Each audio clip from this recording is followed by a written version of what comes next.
সরকারের সঙ্গে একান্ত যে কথোপকথন, সেই কথোপকথন আমরা শোনার চেষ্টা করব। কি বলেছেন তিনি, শুনবো।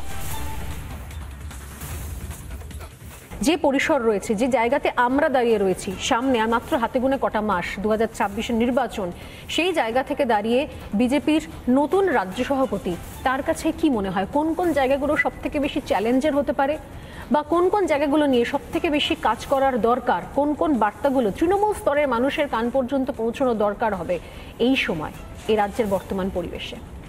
দেখুন, আমরা সমাজের সর্বস্তরে বার্তা দিতে চাই। আমরা ভারতীয় মুসলমানদের এটা বলতে চাই যে এই দেশটা আপনাদের দেশ বলে আপনারা মেনে নিয়েছিলেন, সেজন্যই আপনারা পাকিস্তানে যাননি, ভারতবর্ষে আসেন। আগামী দিনে আপনাদের হাতের কাছে যেটা আছে সেটা হচ্ছে ইভিএম মেশিন।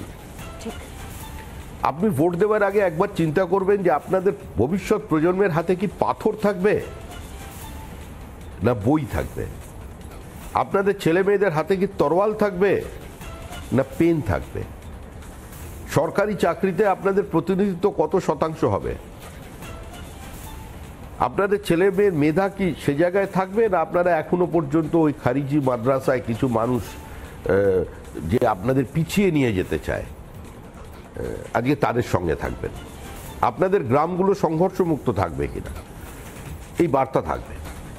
কিন্তু বার্তা আমাদের সভাপতির বদল কোনোভাবেই পথের বদল ঘটাবে না। অন্য রাজনৈতিক দলকে ভোট দেন, বিজেপির সভাপতি বদল বিজেপির মতাদর্শ কিংবা কর্মসূচির বদল ঘটিয়ে দিতে পারে না। আমরা বার্তা দিচ্ছি মানে সমস্ত উদ্যোগপতির কাছে, শিল্পপতির কাছে, যারা নতুন করে ব্যবসা করতে চান, সেই শিক্ষিত যারা ছেলেমেয়েরা যারা স্টার্ট আপে করতে চাইছেন তাদের কাছে, যে পশ্চিমবঙ্গকে একটা বিনিয়োগের উপযুক্ত রাজ্য বিজেপি বানাতে চায়।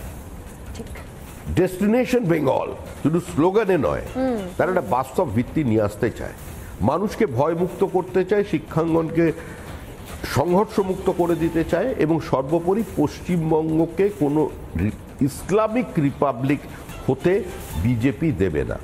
এটা আমাদের ঘোষিত অবস্থান, এবং রাজনৈতিক বহুত্ববাদের সঙ্গে সামাজিক বহুত্ববাদকে প্রতিষ্ঠিত করাই হবে আমাদের লক্ষ্য। দুর্ভাগ্যবশত আমরা একটা রাজনৈতিক সমাজের বাসিন্দা হয়ে গেছি পশ্চিমবঙ্গের। কেন্দ্রীয় সরকারের পরিকল্পনাগুলোকে পশ্চিমবঙ্গে বাস্তবায়িত করতে দেওয়া হচ্ছে না। বঞ্চিত হচ্ছেন প্রান্তিক মানুষ, বঞ্চিত হচ্ছেন অসহায় মানুষ।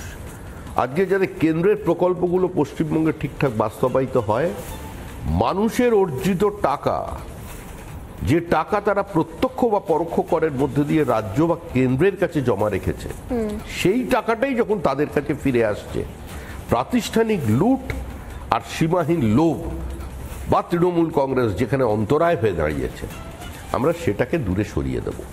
আর আমরা বিশ্বাস করি যে গণতন্ত্রের শেষ কথা বলে মানুষ। যে মানুষ দোর্দণ্ড প্রতাপ সিপিআইএম কে ক্ষমতা থেকে উচ্ছেদ করে দিয়েছে, 2011 সালে লেফট ফ্রন্টের যে মিটিং সিপিআইএম এর নেতৃত্বে হয়েছিল, শেষ ব্রিগেড প্যারেড গ্রাউন্ড অভিযান করেছিলেন তারা, সেই সংখ্যা দেখে কেউ বুঝতে পারেননি যে এই রাজনৈতিক দলটা হারতে চলেছে। এবং যিনি 21শে জুলাইয়ের গুলি চালানোর অর্ডার দিয়েছিলেন, সেই আমলা রাজনীতিতে ল্যাটারাল এন্ট্রি নিয়ে তিনি রাজ্যের একজন পরিচ্ছন্ন ভাবমূর্তির মুখ বুদ্ধদেব ভট্টাচার্য, যিনি প্রকৃত অর্থেই শিল্পায়ন চেয়েছিলেন, তাকে 50,000-এর বেশি ভোটে তার নিজের নির্বাচনী কেন্দ্রে হারিয়ে দেবেন। সুতরাং মানুষ শক্তিশালী, মানুষই যুগে যুগে পরিবর্তন এনেছে।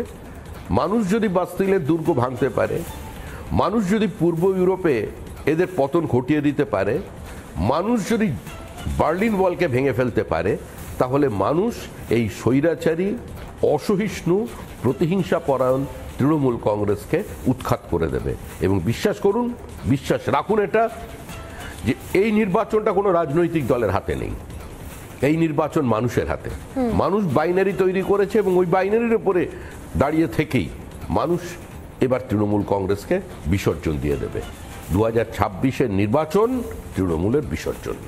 বেশ, অনেক ধন্যবাদ সুমিত।